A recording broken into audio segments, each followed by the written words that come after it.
चारों।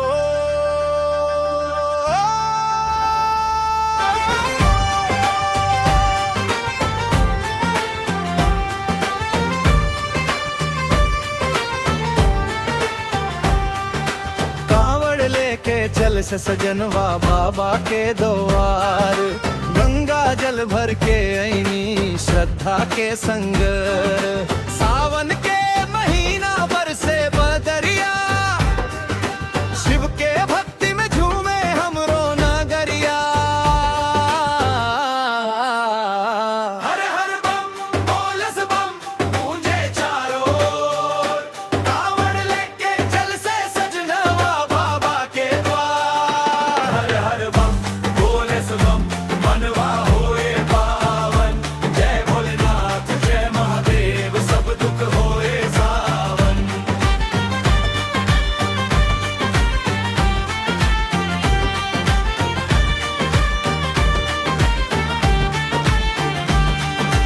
बेलपत्र धतूरा चढ़ाइब प्यार से, भोले बाबा रखी है हमके दुलार से।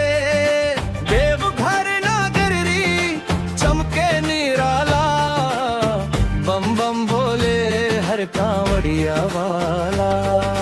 डमरू के धुन पर नाचे संसार, महादेव पूरा करी है सबके अरमान।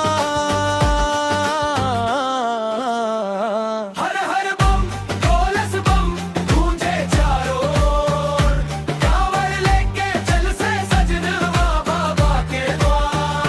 हर हर बम बोलस बम मनवा होए पावन, जय भोलेनाथ जय महादेव सब दुख होए सावन।